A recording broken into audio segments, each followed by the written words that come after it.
तो चलिए, जब तक वो कर रहे हैं, मैं आपको वैसे बताना चाहती हूँ इनके बारे में कि एक्चुअली मेरा ये गोपाच हम ग्वालियर से हैं ये, और आजकल नोएडा भी रहती हैं।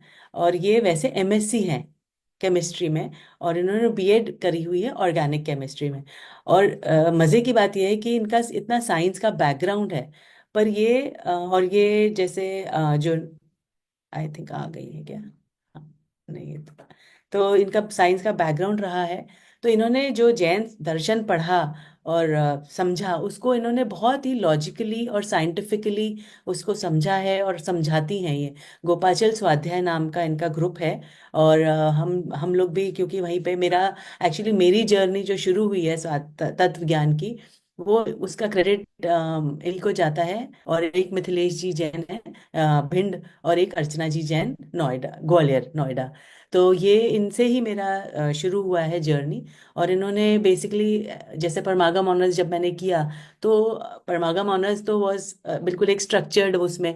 तो मेरा जो बेस बन पाया वो इन्हीं की वजह से बन पाया। क्योंकि 7-8 साल 9 साल, मतलब जब तक कोविड नहीं हुआ था, तब तक स्वाध्याय चलता था गोपाचल पे। और तब तक हम लोग बैठते थे उसमें।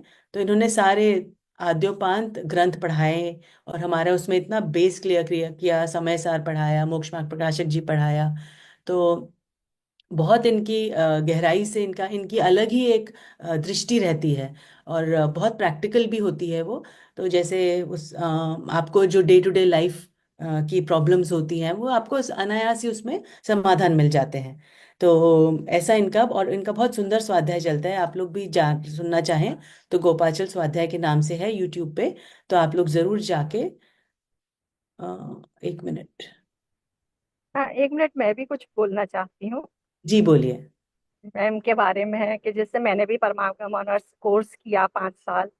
तो उसमें मैंने थियोरेटिकल पढ़ा, लेकिन जो एक्चुअल में दृष्टि का विषय प्रैक्टिकल रूप में जो मुझे प्राप्त हुआ, वो मुझे मैम से ही प्राप्त हुआ, क्योंकि इतनी सूक्ष्मता से वो हर बात को समझाती हैं। और तब तक नहीं समझाती रहती है जब तक कि आप उसको अच्छे से उसका भावासन ना कर लें। तो ये इनकी खास विशेषता है मैम की, कि आपको दृष्टि का विषय पकड़ में आएगा ही आएगा। हर सब्जेक्ट को बहुत अच्छे से बहुत गहराई से समझाती हैं। तो मैं भी पिछले 2-3 साल से जुड़ी हुई हूँ, स्वाध्याय सुबह करवाती हैं। तो मैं तो हाँ कहती हूँ, अगर किसी को और मतलब जैसे परमागम ऑनर्स में 5 साल पढ़ने के बाद में फिर वहां चूंकि टाइम अपने पास कम होता है, तो उस चीज को अपन प्रैक्टिकल के उसमें नहीं कर पाते हैं। तो मैम से जरूर जुड़ें, या कभी भी कोई शंका हो तो आप उनसे समाधान पाएं, तो जरूर आपको समाधान मिलेगा। जय जय। बिल्कुल। तनु जी ने मुझे भी ज्वाइन करवाया था और आई रियली बेनिफिटेड। बहुत ही सूक्ष्म जैसा तनु जी ने कहा, इट्स जी, रियली। तो आ गई हैं, रचना दीदी आ गई हैं। जय जय दीदी। जय जिनेन्द्र सभी को। मैंने आपके थोड़ी बहुत इनिशियल आपका हाँ इंट्रोडक्शन दे दिया है, फिर भी मैं हाँ, मैं दोबारा सुन से। रही थी, एक्चुअली अनम्यूट नहीं हो पा रहे थे, कुछ जी क्या प्रॉब्लम थी मोबाइल उसमें लैपटॉप में, इसलिए मैं जी। मोबाइल से जोड़ किया है अभी। ठीक है, ठीक है। चलिए। तो मैं पहले पहले थोड़ा सा अपना कंप्लीट और कर लूं। तो जैसा अभी अर्चना जी नोएडा ने भी बताया कि हम गोपाचल स्वाध्याय, मैंने बताया ही था कि हम कोविड तक तो हम मतलब चलता ही था हम मंदिर जी में। और अब इनका उस पे ऑनलाइन चलता है। तो आप लोग जरूर जाके गोपाचल स्वाध्याय यूट्यूब पे जाके जरूर देखिए। और बिल्कुल ही आपको एक मतलब शुरुआत, जैसे मैंने तो क्रेडिट मैं कहती हूँ इन्हीं को है, हमारी जो शुरुआत। क्योंकि बिल्कुल भी हमें तो इसका आइडिया ही नहीं था कि तत्व ज्ञान तत्व विचार क्या होता है। क्योंकि वो जैसे कि सुनते हैं ना, हम जैन कुल में हमने जन्म लिया है, पर इसके बियॉन्ड कुछ नहीं था। तो उसका पूरा क्रेडिट इन्होंने मुझे बड़े पंडित जी को इंट्रोड्यूस करवाया, सुमत प्रकाश जी पंडित जी को इंट्रोड्यूस कराया। मतलब उनके प्रवचन हमने सुने। तो बहुत इनको मैं इसीलिए इनको बहुत ज़्यादा क्रेडिट देना चाहूंगी इस बात का। तो चलिए, आज हम पहले अपना प्रश्न लेते हैं जो हम प्रेरणा के लिए होता है। तो आज हम पहले इनकी लाइफ जर्नी सुनेंगे। तो पहला प्रश्न ये है कि ये जो हमारे नो योर विद्वान सेगमेंट का है, आपको दिख रहा है ना दीदी, आपका थोड़ा सा? ब्लर हो रहा है ना? हाँ, घुमा के। थोड़ा सा घुमा दीजिए। जी हाँ, अब ठीक है बिल्कुल। चलिए। जी हाँ, ठीक है। मंगलाचरण करेंगे पहले। नमः समय साराय स्वानुभूत्या चकास्ते चित्स्वभावाय भावाय सर्वभावान्तरक्षिदे वन्दितु सर्वसिद्धे धुवमचलमणोवमं गतिं पत्ते वोक्षामि समय पाहुडु निर्मोषुध केवली बड़िदम। जी, तो हम शुरू करते हैं। तो हमारा आज पहला प्रश्न जो हम दीदी की लाइफ जर्नी सुनना चाहेंगे, इससे हमें प्रेरणा भी मिलती है। तो हम ये जानना चाहते हैं कि आपके जीवन में वो कौन सा टर्निंग पॉइंट था जिसने आपको धर्म के मार्ग में लगाया और आपके श्रद्धान को पक्का किया कि यही सही मार्ग है। बहुत अच्छा। देखो, ऐसे यदि मैं अपने बारे में थोड़ी सी बात करूं तो मेरा जन्म ही ऐसे परिवार में हुआ कि जहां मैंने अपने पिताजी को और चाचा जी को गुरुदेव श्री के बारे में स्वाध्याय करते, ऐसे जब से होश संभाला मैंने यही देखा। परिवार में एक सामान्य जैनाचार शुरू से ही था, तो मैं उसी तरह से मेरी परवरिश हुई। और मेरे पापा को भजन का बहुत शौक था, तो भजन के माध्यम से वो मुझे थोड़ा बहुत संस्कारित करते थे। लेकिन ऐसे जनरल होता है ना कि जब हम बच्चे होते हैं तो कभी ध्यान देते हैं, कभी नहीं देते। मेरी लाइफ में यदि शुरुआत कहें तो शुरुआत तो इस प्रकार से हुई, तत्व ज्ञान की शुरुआत कहें, कि जब मैंने सबसे पहली बार द्रव्य गुण पर्याय कंसेप्ट सुना। अपन प्रथमान योग पढ़ते हैं, तो प्रथमान योग में इस तरह से टर्निंग पॉइंट कहे जाते हैं कि सितारा टूटते देखा, कि बाल सफेद होते देखा, कि नीलांजना की मृत्यु को देखा। तो ये प्रथमान योग की शैली है। अपन सबने ही सुना होगा कि जब सोगानी जी गुरुदेव श्री के पास आए, उन्होंने पहला ही प्रवचन सुना, और पहले प्रवचन में जब उन्होंने ये सुना ज्ञान અને राग जुदा छे, तो ये उनकी लाइफ का टर्निंग पॉइंट था, है ना। तो ऐसे ही अपन तत्व ज्ञान से बात करें तो जब मैंने सबसे पहली बार द्रव्य गुण पर्याय कंसेप्ट सुना तो मुझे बहुत रिलेट कर गया वो। क्योंकि मेरा बैकग्राउंड केमिस्ट्री था, साइंस थे मेरा बैकग्राउंड, तो मैं ये रिलेट कर पा रही थी। स्टार्टिंग से ही मैं सोचा, ओहो ये है धर्म चर्चा। ऐसा मुझे सबसे पहला अटैक तो तभी पड़ा था जब मैं द्रव्य गुण पर्याय सुना था। मैं ये बीइंग केमिस्ट्री में ये सोचती थी कि जैसे पॉजिटिव होता है तो रिएक्ट करता है, निगेटिव होता है तो रिएक्ट करता है, लेकिन जो इनर्ट गैसेस होती हैं वे रिएक्ट नहीं करती। तो ये भावना मुझे अंदर से चलता ही रहता था। लेकिन धर्म के क्षेत्र में ये इनर्टनेस क्या होगी ये मुझे पता नहीं था।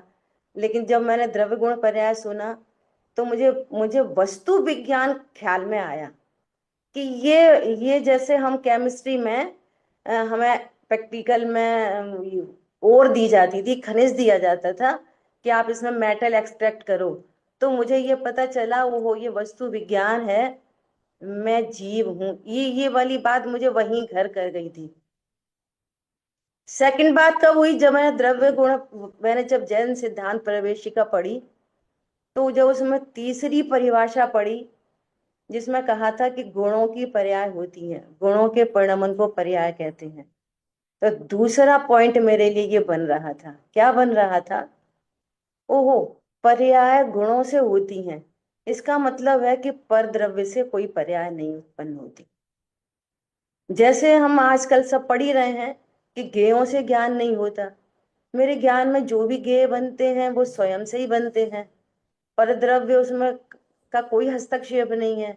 इसी प्रकार चारित्र की पर्याय में क्रोध उत्पन्न हुआ, क्षमा उत्पन्न हुई, तो ये स्वयं से ही होता है, इसमें किसी अन्य का हस्तक्षेप होता ही नहीं है, और ये पर्याय बंध का कारण है। तो ये चीजें मुझे बहुत रिलेट कर रही थी और बहुत अपील कर रही थी।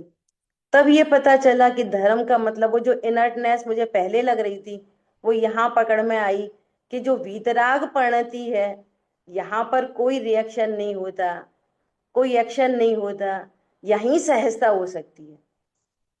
ये मेरे लिए दूसरी बात थी बहुत इंपॉर्टेंट। तीसरी बात, जब मोक्षमा प्रकाशक जी का स्वाध्याय कर रहे थे तो दूसरे अधिकार में ये वाली बात पता चली कि कर्म के उदय के बिना राग नहीं होता। भले कर्म राग नहीं कराता, तो वहां मुझे स्वभाव और विभाव का भेद ज्ञान चल रहा था कि त्रिकाली ध्रुव भगवान आत्मा परमात्मा शुद्ध सुरक्षित है, और ये जो भी राग आदि भाव उत्पन्न होते हैं इनमें कर्म का उदय निमित्त पड़ता है। और दूसरे अधिकार में जो ये वाली बात कही कि इस जीव को वहां अनादि से कर्म बंधन की सिद्धि की गई है, तो ये चीजें मुझे बहुत रिलेट कर रही थी। चौथा पॉइंट में जो बहुत ही इंपॉर्टेंट था, आई ओपनिंग पॉइंट था जो मेरे लिए, वो बना वास्तव में वहां पर जाके मुझे थोड़ी शांति मिली। क्या शांति मिली कि जब उभयाभासी का प्रकरण पढ़ा मैंने, तो उभयाभासी के प्रकरण में ये वाली बात आई कि यदि तू अकर्ता है, यदि हम ये निश्चित करते हैं कि अकर्ता है, तो ये परिणाम मुझे करने चाहिए, व्रत संयम आदि करने चाहिए। ये वाली बात कहाँ से आई? इस पॉइंट ने मेरे को मेरे तत्व ज्ञान को एकदम, जैसे सील लगती है ना, वो सील यहां पर आके लगी कि यदि तुम अकर्ता हो तो व्रत संयम आदि करने चाहिए। ये आप पढ़ना, योगाभासी के प्रकरण में ये लाइनें मिलेंगी कि यदि करना चाहिए तो फिर अकर्ता की सिद्धि कैसे हुई? और जिसका स्वयं करता है, होकर करता है, स्वयं करता है, तो उसमें एकत्वपना क्यों नहीं होगा? ऐसी बहुत मार्मिक बिंदु मुझे वहां पर पकड़ में आया। और योगान योग से ऐसी बात बनी कि इधर मेरी स्टडी चल रही थी, मैं स्वाध्याय कर रही थी, साथ में मुझे गोपाचल पे स्वाध्याय कराने का अवसर मिला। हमारे शहर में यहाँ पर एक बहुत बड़े विद्वान है, उन्होंने बोला बेटा तुम ऐसे बैठा करो, दो लोग बैठे तो भी बैठा करो ऐसा। तो हम लोगों ने बैठना शुरू कर दिया वहां पर। तो जैसे कहते हैं ना, teaching is the best way of learning, तो बस मेरे लिए वही बना कि इधर मैं स्वयं स्वाध्याय कर रही थी और मुझे पढ़ाने का अवसर मिला, तो मेरी स्टडी चल रही थी उस टाइम भी। फिर एक ऐसा योग बन गया कि जब गोपाचल पे स्वाध्याय करते थे तो यूएस से एक महिला आई, तो उन्होंने मुझे स्वाध्याय करते देखा, तो उन्होंने मेरे को बोला कि आपका नंबर मुझे दे सकते हैं आप? मैंने कहा हाँ कोई बात नहीं, बोलिए कि कभी हमें कुछ पूछना करना हो तो हम आपसे बात करेंगे। मैं कहा ठीक है। हफ्ते 10 दिन तब हुए कि जब उनका कॉल आया कि अभी हम जिनसे स्टडी कर रहे थे वो स्कॉलर अभी हमारे पास है नहीं, क्या आप हमें सात तत्व तो पढ़ा सकते हो? तो मैंने खुशी से हाँ कर दी। ऑनलाइन तो अपने यहाँ इंडिया में अब चल रही है, मैं 15 साल पहले की बात है ये, 18 साल पहले की। तो तब तो फोन से चलता था कॉन्फ्रेंसिंग, कोई वीडियो नहीं था, कुछ नहीं था, वह ऐसे ही हम्म, सामने कोई भी नहीं और अपन अकेले कमरे में उनको स्वाध्याय करा रहे हैं। तो ऐसे ही 10-15 दिन में मेरा सात तत्व का प्रकरण पूरा हुआ। फिर उन्होंने बोला कि आप हमको छह डाला जी पढ़ा दीजिए, ऐसा उन्होंने बोला। तो मैंने कहा ठीक है। तो उन्होंने शर्त रखी कि छह डाला जी हम गुरुदेव श्री के वर्ड टू वर्ड प्रवचन से पढ़ेंगे। और मैं सच बताऊं, उससे पहले मैंने गुरुदेव श्री को ऐसा वर्ड टू वर्ड कभी पढ़ा नहीं था, और मेरे अंतरंग में भी कोई बहुत ज्यादा भाव नहीं था। और ये भी मुझे एक अवसर मिला उन लोगों की तरफ से। ऐसा कहते हैं ना कि वक्ता भी श्रोता के ऊपर बहुत बड़ा उपकार करते हैं। वक्ता नहीं करता श्रोता के ऊपर उतना उपकार जितना वहां से उपकार होता है। क्यों? अपनी कंसिस्टेंसी होती है, उनके प्रश्न होते हैं, वो अपने को सोचने पर अपने चिंतन को बढ़ाते हैं, सोचने पे मजबूर करते हैं। तो ऐसी कुछ घटनाएं घटित हुई। तो जब मैंने गुरुदेव श्री को वर्ड टू वर्ड प्रवचन से स्वाध्याय कराया, तो मेरा तत्व ज्ञान और निर्मल होता चला गया। वहीं से पहली ढाल जब मैंने स्वाध्याय किया, उनको स्वाध्याय कराया, तो पहली ढाल पूर्ण होते होते गुरुदेव श्री ने एंड में एक बात कही कि ये पूरी बात तो निमित्त प्रधान है। ये भी एक बहुत बड़ा वो था, आई ओपनिंग सेंटेंस था क्या, कि ये वहां पर ये जो नारकी है वो दुखी तो अपने अज्ञान मोहराग से है। नरक में ही कितने सम्यक दृष्टि जीव हैं जो ऐसे प्रसंगों पर भी अंदर सुख रस घटा घटी। तो इस तरह से मेरी छोटी सी जर्नी थी, और फिर तब से कंटिन्यूअसली स्वाध्याय का सिलसिला जारी रहा। और वहां फिर मोक्षमा प्रकाशक जी, छैडाला जी पूर्ण हुआ, फिर मोक्षमा प्रकाशक जी हुआ, उसके बाद पुरुषा सिद्धि उपाय, द्रव्य संग्रह जी, ऐसे स्वाध्याय कंटिन्यू चल रहा है अभी भी। बहुत सुंदर। हमने सुना है आपका पूरी जर्नी। और आई एम श्योर कि आगे भी हम लोग भी, सब जिनको भी, आप लोग भी जाइए और गोपाचल स्वाध्याय का ज्वाइन करिए और लाभ लीजिए दीदी के लेक्चर्स का। तो चलिए अब हम अपना दूसरा प्रश्न लेते हैं जो लेंगी Chitra ji. Chitra ji, over to you. जय जिनेन्द्र दीदी। आ, तो दूसरा प्रश्न ये है कि ऋषभ देव राजा सम्यक दृष्टि थे, भावी तीर्थंकर थे, परंतु 84 लाख पूर्व वर्ष की आयु में से 83 83 लाख पूर्व वर्ष राजपाट वैभव में व्यतीत किए। चारित्र मोहनीय कर्म के उदयवश भोग भोगना, नृत्य देखना, इन सब क्रियाओं के बीच उनकी मनस्थिति कैसी होती होगी? क्या कोई गिल्ट होता होगा? बहुत अच्छा प्रश्न है। देखो, जहां अभी अपन चर्चा कर रहे थे द्रव्य गुण पर्याय, उत्पाद वैधव युक्तम सत, तो अभी अपने यहाँ सब स्वाध्यायी बैठे हैं, तो इतनी बात तो हम निर्णय कर ही रहे हैं, या हमने जिनागम में इतनी बात सुन रखी है कि ध्रुव मतलब क्या। ध्रुव मतलब शुद्ध सुरक्षित वस्तु। ध्रुव मतलब परिपूर्ण वस्तु, है ना। और यदि उत्पाद व्यय को देखें तो उत्पाद व्यय क्रमनियत है। क्रमबद्ध पर्याय की चर्चा तो हम मुमुक्षुओं में बहुत ही प्रसिद्ध है ना। समय सार जी में भी गाथा है कि अपने क्रम नियत पर्यायों से परिणमता हुआ जीव जीव बना रहता है, और पुद्गल भी अपनी क्रम नियत पर्याय से परिणम करता हुआ पुद्गल बना रहता है।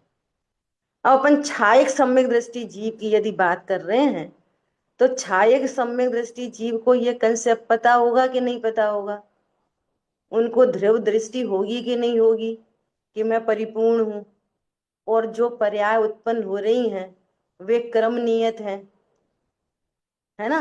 दूसरी बात ये कि ऐसी क्रम नियत पर्याय होने पर भी ध्रुव सुरक्षित है, अर्थात मैं सुरक्षित हूं, है ना। अगर हम तीन शब्दों की बात करें, सम्यक दर्शन मतलब क्या। सम्यक दर्शन मतलब क्या कि मैं अकर्ता ज्ञायक हूं, ऐसा विश्वास। परिणति में परिणमन चल रहा है। श्रद्धा क्या का बोल क्या है कि मैं अकर्ता ज्ञायक हूं, इसका नाम है सम्यक दर्शन।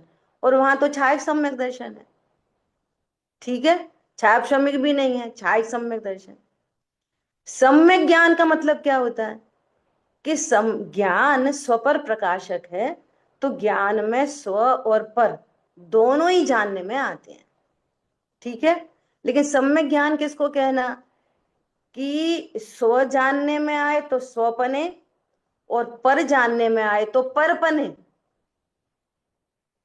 क्या बोला? स्व जानने में आए तो स्वपने से, और पर जानने में आए तो वो स्वपने से नहीं, परपने से जानने में आ रहा है। इसका नाम है सम्यक ज्ञान। और सम्यक चारित्र मतलब कि स्वरूप में संतुष्ट, स्वरूप का आनंद, स्वरूप में लीनता, स्वरूप में स्थिरता, अनंतानुबंधी की कषाय के अभाव रूप स्वरूप लीनता प्रतिक्षण चल रही है। तो ये कंडीशन है एक सम्यक दृष्टि जीव की, छायक सम्यक दृष्टि जीव। अब जो पर्याय हैं वे क्रम नियत हैं, और उन क्रम नियत पर्यायों में अशुभ भाव भी है, शुभ भाव भी है। तो वो श्रद्धा की पर्याय है, तो श्रद्धा की पर्याय तो स्वपर प्रकाशक होती नहीं है। श्रद्धा की पर्याय में एक अपने स्वरूप में अहम है कि मैं परिपूर्ण हूं, परम अकर्ता हूं, शुद्ध हूं, सुरक्षित हूं। ऐसे अशुभ भाव होने पर भी मैं कैसा हूं? सुरक्षित हूं। पंडित साहब की कितनी रचनाएं, और बहुत सारी रचनाएं। क्या कर्म रागादि भी रहते बाहर, बैठ पाए कदापि न अंदर। नियम सार जी में कह रहे हैं, नहीं असत विभावों, ये विभाव मेरे में असत होने से मुझे उनकी चिंता नहीं।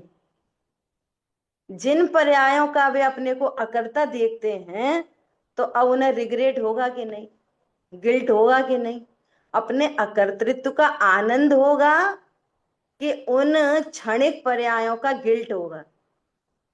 ये हम तो प्रश्न आपसे ही कर रहे हैं। पॉइंट समझ में आया? जब श्रद्धा की पर्याय में मैं परिपूर्ण अकर्तृत्व है, तो उत्पन्न होती हुई पर्याय वो शुभ हो या अशुभ हो, उसका गिल्ट है कि सहज ज्ञाता है? ज्ञान ज्ञान उनको परपने जान रहा है कि स्वपने जान रहा है? और जो पर और पराय होते हैं ना, उनकी चिंता नहीं होती। एक जनरल थॉट है ये हमारे ज्ञान में जो भाषित होता है ना, कि ये पर है।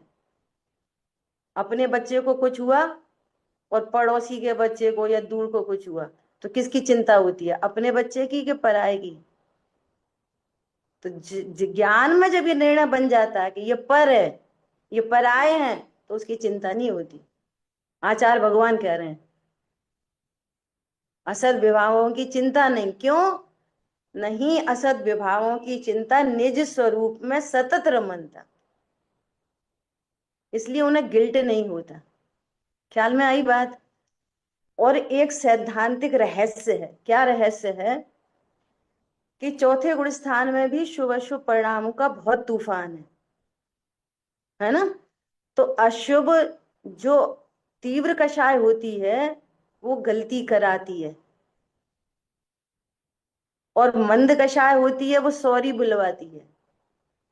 ख्याल में आ रही है बात? और जो वीतराग प्रणति है या जो धर्म है, ये सम्यक ज्ञान है, वो उनसे निरपेक्ष बताता है। चौथे गुण स्थान में भी जहां अशुभ भाव है, क्रम नियत अशुभ, क्रम नियत शुभ और क्रम नियत शुद्ध, तो ज्ञान स्व को स्व जानता है, पर को पर जानता है। उसी काल में अनंतानुबंधी के अभाव रूप आनंद प्रकट है, वो आनंद धारा साथ में चल रही है, और ये शुभ अशुभ पर्यायों का क्रम चल रहा है। परिणति स्वभाव सन्मुख होती है, वीतरागता की वृद्धि होती है। यदि उसका कर्ता देखे, यदि उसका गिल्ट हो, तो मिथ्या दृष्टि हो। मिथ्या दृष्टि को गिल्ट क्यों होता है? और चरणान योग में ऐसा उपदेश भी चलता है। ये चरणान योग उपदेश शैली है, और द्रव्यान योग वस्तु स्वरूप है। गिल्ट क्यों हो रहा है? कोई हिंसा हुई, गिल्ट क्यों हुआ? मेरे से हो गई, मैंने कर दी। तो अपने अकर्तृत्व को, ज्ञातृत्व का भान नहीं है, इसलिए ये परिणाम होते हैं। यदि आप अभी भी कोई प्रश्न है और समाधान नहीं मिला हो, तो अपन डिस्कस कर सकते हैं, आप पूछ सकते हैं। जी बहुत सुंदर। अगर किसी को पूछना हो तो आप हैंड रेज भी कर सकते हैं या चैट बॉक्स में। बहुत सुंदर आपने बताया है कि श्रद्धान जब इतना पक्का होगा तो अपने आप उसको अकर्ता ज्ञायक ही देखेंगे, तो ये क्षणिक है और इसको इसकी तरफ दृष्टि जाएगी ही नजर। बहुत ही सुंदर। तो अब हम अपना अगला प्रश्न लेते हैं जो लेंगी Sonal ji. Sonal ji, over to you. Thank you Tanu ji. Rishabh ji का क्वेश्चन था शायद, हैंड रेस था पहले शायद। ऋषभ जी।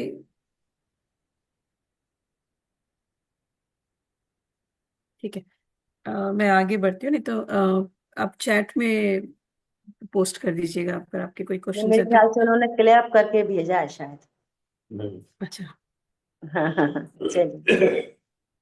ओके, ठीक है, तो मैं नेक्स्ट क्वेश्चन लेती हूँ। अच्छा, जस्ट क्लैपिंग, ठीक है। तीस जय जिनेन्द्र मैम, मैं शुद्ध हूँ मानता हूँ, पर दर्शन और चारित्र गुणों के पर्यायों में अशुद्धता होती है जिसका मैं अनुभव करता हूँ, तो इन दोनों में सामंजस्य कैसे बिठाएं? देखो, एक है प्रमाण का द्रव्य, है ना। पहले अपन शुद्ध शब्द का अर्थ देखें। शुद्ध शब्द का अर्थ तोडरमल जी ने मोक्षमा प्रकाशक जी में कहा है, स्व से अभिन्न, पर से भिन्न। शुद्ध शब्द का अर्थ क्या है? स्व से अभिन्न और पर से भिन्न, ये शुद्ध शब्द का अर्थ है। अब अपन प्रमाण की दृष्टि से देखें तो द्रव्य गुण पर्यायमयी वस्तु ये स्व से अभिन्न है और पर से भिन्न है। अर्थात मैं अभी अभी के अभी जीव पदार्थ, संयोग, शरीर और कर्म, इनसे भिन्न हूं। ये वस्तु स्वरूप है। ये अभी जीव इस शरीर से सर्वथा ही भिन्न है, ठीक है। अब अपन अंदर आ जाएं। अब जीव के अंदर अंदर कि जीव के अंदर पंडित साहब ने लिखा है, अहो उत्पाद व निरपेक्ष ध्रुव जीवन हमारा है। त्रिकाली ध्रुव भगवान आत्मा भी उत्पाद वैसे निरपेक्ष है। ये प्रमाण की शुद्धता और ये नय की शुद्धता, ख्याल में आई बात। प्रमाण से देखेंगे तो एक द्रव्य दूसरे द्रव्य नो अर्थोन्नति, गुरुदेव श्री के तीसरे नंबर की गाथा, समय सार जी 3 नंबर की गाथा क्या कह रही है? सारे ही द्रव्य अपने एकत्व में सुंदरता को पाते हैं। एक द्रव्य दूसरे द्रव्य को छूता ही नहीं, उस रूप कभी होता नहीं। द्रव्य गुण पर्याय तीनों में पानी में चीनी डाली, पानी कैसा हो गया सोनल जी? पानी में चीनी डाली, पानी कैसा हो गया? बोलिए, आपसे प्रश्न है। हम्म, पानी अभी भी निर्मल ही रहा। पर बहुत अच्छा, है ना। पानी पानी है और चीनी चीनी है। पानी के द्रव्य गुण पर्याय में चीनी ने प्रवेश नहीं किया और चीनी के द्रव्य गुण पर्याय में पानी ने प्रवेश नहीं किया। तो ये दो द्रव्यों की शुद्धता। लेकिन यदि हम एक द्रव्य के अंदर अंदर जाके देखें तो द्रव्य के अंदर भी त्रिकाली ध्रुव भगवान आत्मा की शुद्धता और उत्पाद वैसे वो निरपेक्ष शुद्धता। समय सार जी में सर्वशुद्ध ज्ञान अधिकार के मंगलाचरण के अंदर अमृतचंद आचार्य देव कह रहे हैं कि परमात्मा शुद्ध शुद्ध है। 2 बार शुद्ध बोला, 2 बार शुद्ध, शुद्ध शुद्ध। तो कैसे शुद्ध शुद्ध? कि ज्ञानावरण आदि कर्मों से रहित होने से शुद्ध और राग आदि भावों से रहित होने से शुद्ध। आप देखना समय सार जी में सर्वशुद्ध ज्ञान अधिकार के मंगलाचरण में ये वाली बात आई, ठीक है। तो ये है वस्तु स्वरूप। अब सुनना, वस्तु अर्थात प्रयोजन भूत भगवान आत्मा त्रिकाल शुद्ध हो, त्रिकाल शुद्ध एग्जिस्ट कर रहा है, अभी अभी एग्जिस्ट कर रहा है।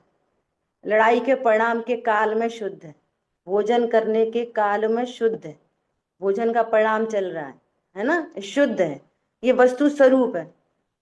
अब शुद्ध वस्तु को ध्यान से सुनना सभी लोग, शुद्ध वस्तु को अशुद्ध जानना ये अज्ञान। शुद्ध वस्तु को अशुद्ध जानना अज्ञान, अशुद्ध ही मानना मिथ्या दर्शन, है ना। अब थोड़ा इंपॉर्टेंट बात है, शुद्ध वस्तु को शुद्ध करने के उपाय मिथ्याचार। क्या बोला? शुद्ध वस्तु को शुद्ध करने के उपाय मिथ्याचारित्र और शुद्ध वस्तु में से अशुद्धता हटाने के उपाय मिथ्याचारित्र। सरलता से समझें, सरलता से, कि चीनी खारी है, चीनी है तो मिठासमयी और वो खारी है, चीनी को खारा जानना अज्ञान, चीनी को खारा मानना मिथ्या दर्शन, और चीनी में से खारापन हटाने का उपाय भी मिथ्याचारित्र और चीनी को मीठा करने का उपाय भी मिथ्याचारित्र। ख्याल में आ रही है बात? नहीं, हमने तो चीनी खाई थी तो हमें खारी खारी लगी थी, कोई ऐसा बोले तो दो दो कारण हो सकते हैं, या तो तुमने कुछ और खा लिया चीनी के बदले, उसको चीनी समझ रहे, या तो फिर आपने कुछ नमक के हाथ से चीनी चख ली होगी, हाथ पहले से सॉल्टेड होंगे तो। ख्याल में आ रही है बात? तो युगल जी बाबूजी कहते हैं कि ऐसा कैसे हो सकता है कि तू ऐसा बोलता है कि मैं द्रव्य से तो शुद्ध हूं और पर्याय में अशुद्धता है। जिसने द्रव्य को शुद्ध जाना, शुद्धता को शुद्ध जाना, शुद्ध माना, तो पर्याय में अशुद्धता कैसे रह जाएगी? नहीं आई बात समझ में? शुद्ध वस्तु को शुद्ध जाना गया तो अब वो ज्ञान अशुद्ध रह जाएगा, शुद्ध वस्तु को शुद्ध माना गया अब वो श्रद्धा शुद्ध रह जाएगी, और शुद्धता का आनंद होगा कि टेंशन होगी? ओ, मैं तो अपने को संयोग शरीर कर्म कषाय के कारण अशुद्ध जान रहा था, यहाँ वस्तु विज्ञान देखा तो मैं तो द्रव्य से भी शुद्ध हूं, और अगर प्रयोजन भूत देखा जाए तो भगवान आत्मा भी शुद्ध है, त्रिकाल शुद्ध है। कि नहीं नहीं, वो परिणाम तो होते हैं ना राग आदि भाव, ये तो अशुद्धता है, रह गई ना। तो सुनो, जो पंखा चल रहा था ना 5 की स्पीड पे और स्विच ऑफ कर दिया, तो अब पंखा चल रहा है कि रुक रहा है? स्विच ऑफ करने के बाद पंखा चल रहा है कि रुक रहा है? वो पूर्व का करंट है कि वर्तमान का दोष है? बोलो, समझ आई बात? तो सामंजस्य बिठाने की तो बात ही नहीं है कि सामंजस्य कैसे बिठाएं। सामंजस्य नहीं बिठाना, वस्तु स्वरूप यथार्थ समझना है। सामंजस्य कैसे बिठाएंगे? कोई कॉम्प्रोमाइज थोड़ी करना है कि अब वो तो परिणाम हो रहे हैं, सही बात है, अपन तो ध्रुव हैं। ऐसे नहीं, ऐसे नहीं चाहिए। अरे मैं परिपूर्ण हूं, जिस ज्ञान ने स्वीकार किया वो ज्ञान जो शुद्ध जाने आत्म को, वो शुद्धता को प्राप्त हो। अशुद्धता रह कहाँ जाएगी? और जो शेष अशुद्धता दिख रही है ना, जो अप्रत्येकान प्रत्येकान संजुलन संबंधी 320 नंबर की गाथा में आचार्य भगवान कह रहे हैं कि चारित्र मोह के उदय में जो परिणाम भी हैं उनसे किंचित रज लगती है, कितनी? समुद्र में बूंद जितनी। 320 गाथा के भावार्थ में लिखा है, कितनी कितनी रज लगती है उसमें। कहाँ कहाँ स्वरूप नहीं समझने पर समुद्र जैसा बंद, और कहाँ समुद्र में बंद जैसा बंद। तो वो नेग्लिजिबल है, नगण्य है, वो उसकी गिनती नहीं की अध्यात्म के अंदर में। और मोक्षमा प्रकाशक जी में भी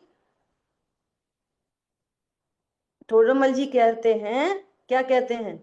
ऐसा कहते हैं कि देखो तत्व ज्ञान की महिमा, विषय भोगों के बीच में दिखता हुआ भी वे विषय भोग उसको गुण नहीं करते। और अभी बात चल रही थी आपकी, पहले जब आपकी वो प्रथमा योग की कहानी चल रही थी, बोलो पूर्व में कैसे कैसे अपराध हो गए और वो पहले मोक्ष चले गए। तो ये बड़ा अपराध नहीं है हिंसा, झूठ, चोरी, कुशील, परिग्रह। सबसे बड़ा अपराध है कि ध्रुव की विराधना सबसे बड़ा, विश्व का सबसे बड़ा अपराध है। और हम सब इतने इतने विशेष जीव हैं कि हमको ये वाली बात सुनने मिल गई। गुरुदेव श्री कहते कानों तो पड़े। पूरा जगत हिंसा, झूठ, चोरी, कुशील, परिग्रह को पाप समझ रहा है, और वे पाप तब तक नहीं छूटते जब तक मिथ्यात्व नहीं छूटता। और मिथ्यात्व छोड़ने का अवसर हमें यहाँ मिला है। तो हमें सामंजस्य नहीं बिठाना, हमको वस्तु स्वरूप समझना है। ठीक है। बहुत सुंदर। ये एकदम अपने ज्ञाया की जो मस्ती और जो बिल्कुल अस्थि जो इनके दीदी के प्रवचन में आती है हमेशा, इससे बहुत बल मिलता है। तो अपना जो भी हमारी दृष्टि होती है वो वहां से हटके जब अपने स्वभाव पे आती है तो बहुत ही अपने पुरुषार्थ की भी हमें बहुत अच्छी प्रेरणा मिलती है। और ये इनकी स्पेशलिटी है। और मैं आपको सबको फिर से कहूंगी, जरूर आप लोग गोपाचल स्वाध्याय यूट्यूब पे जाके इनका नियमित जो स्वाध्याय होता है उसको सुना करिए। तो चलिए अब हम अपना आखिरी प्रश्न लेते हैं जो लेंगी Shubham ji. Shubham ji, over to you. Tanu जी, एक क्वेश्चन आया है गायक जी से। जी। मैं सम्यक पढ़ दर्शन का देती हूँ। हाँ, सम्यक दर्शन जी, एक प्रश्न आया है, सम्यक दर्शन का बुद्धिपूर्वक पुरुषार्थ क्या है? सम्यक दर्शन होने का हमें कैसे पता चलेगा?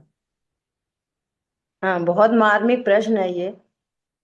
देखो, सम्यक दर्शन ये रिजल्ट है। सम्यक दर्शन प्रकट होना ये रिजल्ट है। इसका कारण क्या है? इसका सबसे प्रथम में, जैसे ग्रंथों में आया है, समयसार जी में, टोडरमल जी ने भी लिखा है कि प्रथम देव शास गुरु का श्रद्धान। अब आप खुद अपने आप को टटोलो कि हमें सचमुच में देव शाह गुरु का श्रद्धान है कि नहीं। हम हम हम वीतरागी सर्वज्ञ देव को ही देव मानते हैं, या हम कहीं भी जाके सिर झुका लेते हैं। फिर हम ऐसा बोलते हैं कि हम तो वहां गए थे, हमने आंख बंद करके डमोकार मंत्र पढ़ लिया था, है ना। तो देव, देव मतलब क्या, अरहंत मतलब क्या, सिद्ध मतलब क्या, आचार उपाध्याय साधु परमेष्ठी मतलब क्या। कि हमारे देव कैसे होते हैं? कि हमारे देव होते हैं वीतरागी और सर्वज्ञ। सुनो, मूल में हमारे देव होते हैं जीव। अब मूल से नहीं चलोगे तो बात नहीं बनेगी। तो सर्वज्ञता वीतरागता दो पर्याय हैं, मूल द्रव्य मिसिंग है। ख्याल में आ रही है बात? इसलिए प्रवचन सार जी में आई है बात कि जो भगवान को द्रव्य पने, गुण पने और पर्याय पने जानता है, तो सबसे पहले देव का स्वरूप चाहिए। गुरु का, अरे पंचम काल है, ऐसे तो चलता है, अपन से तो अच्छे ही हैं, किसी को भी गुरु मान लें। तो आप नक्की करो, आप सम्यक दर्शन से पूर्व देव शाह गुरु का सही निर्णय।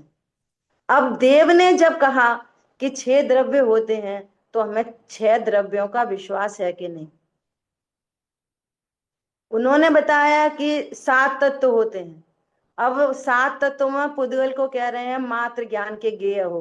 तो वो पुद्गल हमें मात्र ज्ञान के गेय दिख रहे हैं कि अच्छे बुरे दिख रहे हैं, कि उनसे लाभ हानि लग रही है।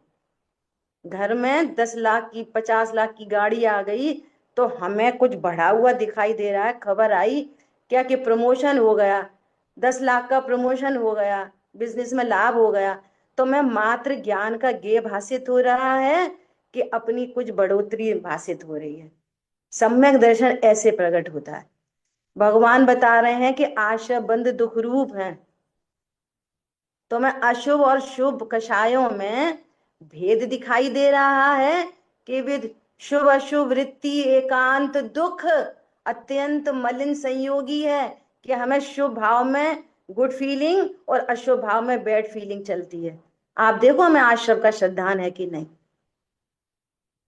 इस पूरे विश्व में सुखमयी वस्तु अकेली संवर निजरा तत्व है। संवर परिणति में प्रकट हो वो सुख है, अजीब में सुख नहीं। पंडित साहब ने लिखा है, वे स्वयं सुख रहित सुख न उनका मरम। हे प्रभु आपको लख ये निश्चय हुआ, शरण अपनी से कटते स्वयं सब कर्म। तो हमें संवर निद्रा मोक्ष का श्रद्धान है कि नहीं, डॉट टू डॉट।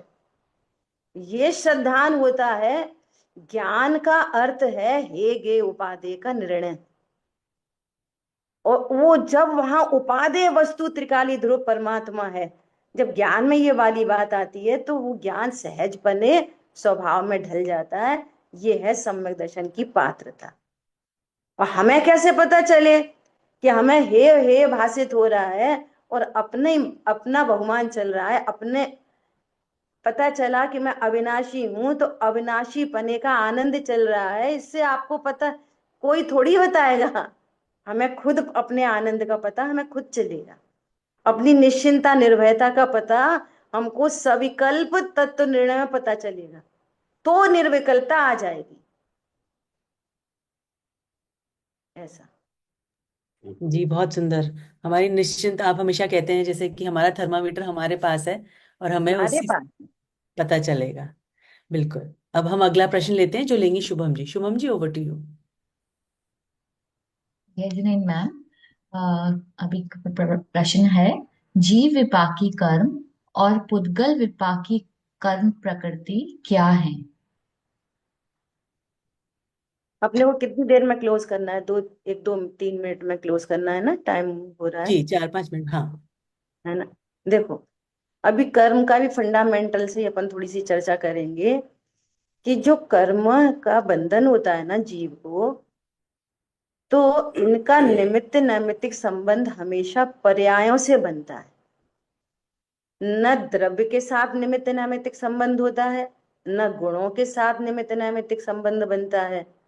त्रिकाली ध्रुव भगवान आत्मा इन कर्मों से अत्यंत निरपेक्ष है। और कर्म का निमित्त नैमित्तिक संबंध बनता है एकमात्र पर्यायों से और संयोगों से। तो जैसे हम कहते हैं ना घाती कर्म, तो घाती कर्म मतलब जो आत्मा का घात करते हैं। नहीं नहीं प्रभु, आत्मा का घात नहीं करते। यदि घाती कर्म आत्मा का घात करते तो मारीची अभी सिद्ध क्षेत्र में परिपूर्ण नहीं विराजमान होते। क्या बोला? और आत्मा का घात होते होते जब वो सिंह की पर्याय में आए अनंत काल के बाद, तो आत्मा आधी चौथाई कुछ रह गई होती है ना। तो पहले तो ये नक्की करें घाती कर्म। फिर क्यों कहते हैं घाती कर्म? कि घाती कर्म आत्मा की पर्यायों में घात करते हैं। घात मतलब उनकी शुद्धता, उनकी परिपूर्णता को प्रकट नहीं होने देना ही घात है। तो घाती कर्म परिणामों में फल देते हैं और अघाती कर्म संयोगों में फल देते हैं। पहले तो ये कंसेप्ट हो गया एक। ज्ञानावर्णी कर्म के उदय में या क्षयोपशम में ज्ञान की पर्याय में हीनादिकता होती है, ज्ञान गुण में नहीं, है ना। ऐसे मोहिनी कर्म के उदय में, दर्शन मोहिनी कर्म के उदय में सम्यक श्रद्धा उत्पन्न नहीं होती। श्रद्धा गुण में कुछ नहीं होता। चारित्र गुण की पर्याय में वीतरागता, सम्यक दर्शन, राग द्वेष ये उत्पन्न होते हैं उदय और क्षयोपशम में, लेकिन चारित्र गुण में कुछ नहीं होता। ऐसा समझना घाती कर्म में। और अघाती कर्म संयोग में फलते हैं। अपना अपना प्रश्न क्या है कि पुद्गल विपाकी प्रकृति क्या है और जीव विपाकी प्रकृति क्या है। तो जो डायरेक्ट पुद्गल पर फलते हैं, उन जिनका संबंध पुद्गल से है, वे पुद्गल विपाकी हैं। और जिनका संबंध जीव के परिणामों से है, वे जीव विपाकी। ठीक है। अब देखो, इस स्वरूप को समझने से भी कितना आनंद है, कितने आनंद की बात है कि जब हमें ये पता चला कि ये पुद्गल विपाकी कर्म है, इनका कॉन्ट्रैक्ट पुद्गल से है, कर्मों से, इन पुद्गल का संबंध कर्मों से है, तो हम निश्चिंत हो गए। जैसे शरीर का सहनन है, भैया सहनन बढ़ाना है ना, तो क्या करो, बादाम खाओ। आंखों की रोशनी बढ़ानी हो तो किस पे चलो, हिंसात्मक काम करो, घास पे चलो। विटामिन ए चाहिए तो क्या करो, गाजर खाओ। अरे प्रभु, इन इन चीजों से कर्म कर्म बंधन नहीं होता। न कर्म घटते बढ़ते हैं। इनका संबंध तो कर्मों से है।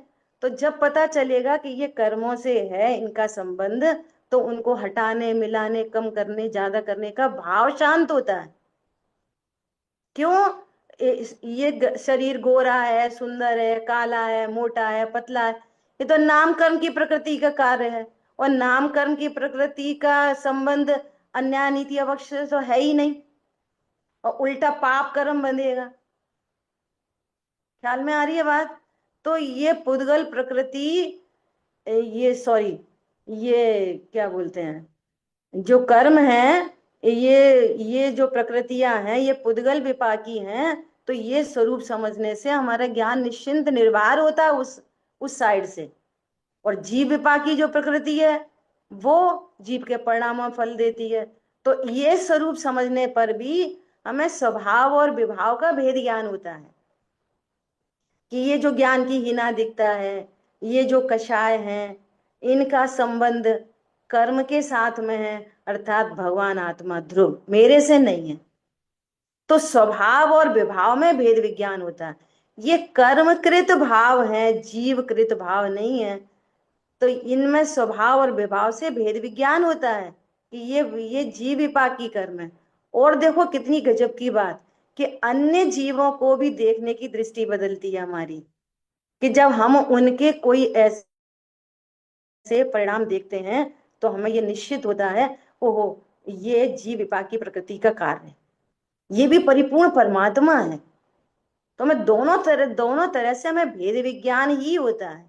हमारे परिणाम अपने बारे में और दूसरे के बारे में, दोनों के बारे में निश्चिंत निर्भर होते हैं।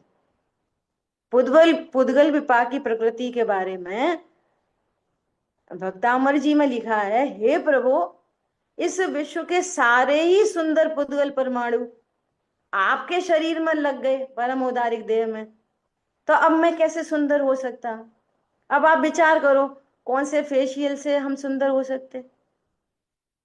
हम मतलब अभी असमान जाति द्रव्य पर्याय से।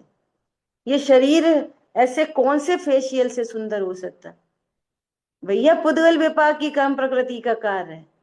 फेशियल से, अन्याय से, अवक्ष से, है ना, फैट से बनी हुई ऐसी क्रीम लगाने से सुंदर नहीं होते। और सुंदर परमाणु भगवान की देह में लग गए, यहाँ पे है नहीं, बचे नहीं है आपके लिए। समझ में आ रही है बात?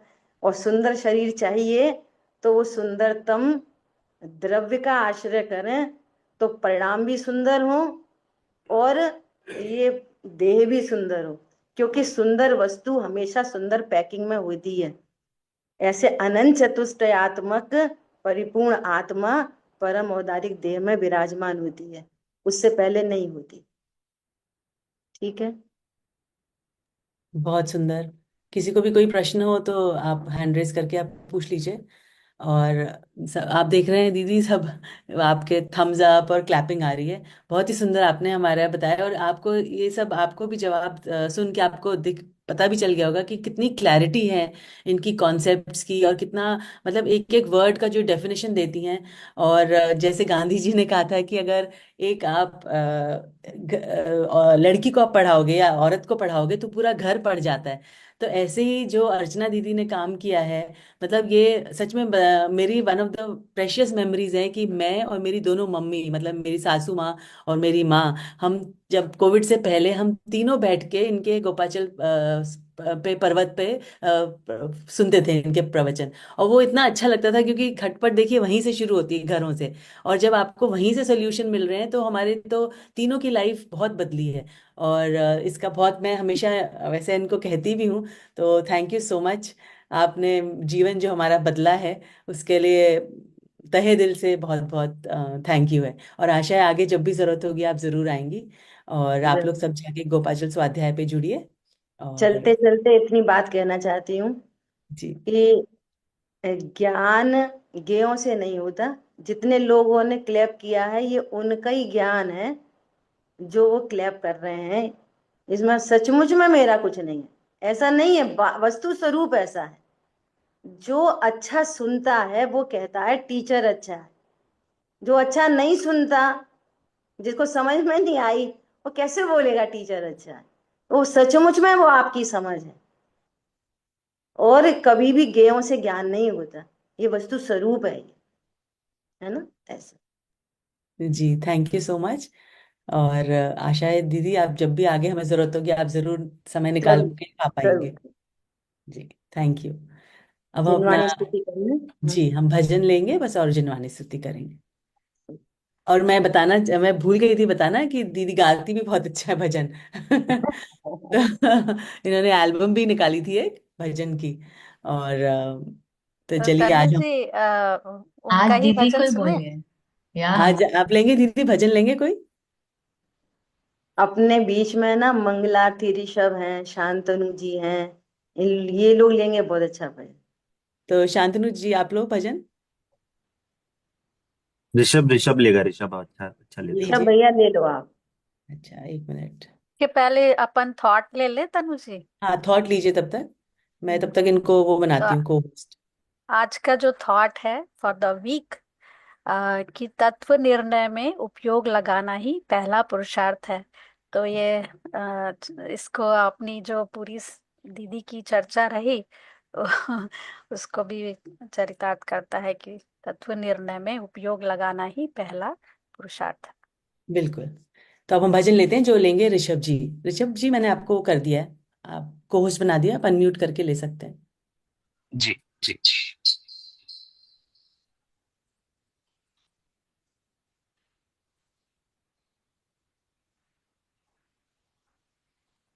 ऋषभ जी आप वीडियो ऑन कर लेते तो अच्छा रहता। आंटी कैमरे में थोड़ा इशू है। कोई बात नहीं। ओके।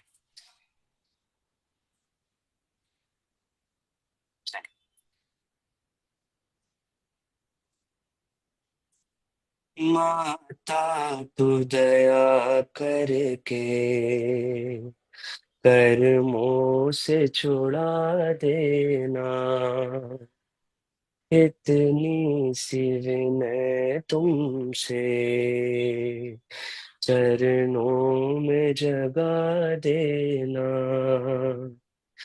माँ आज मैं भटका हूँ माया के अंधेरे में, माँ आज मैं भटका हूँ माया के अंधेरे में, कोई नहीं मेरा है इस कर्म के रेले में, कोई नहीं मेरा है तुम धीर बंधा देना।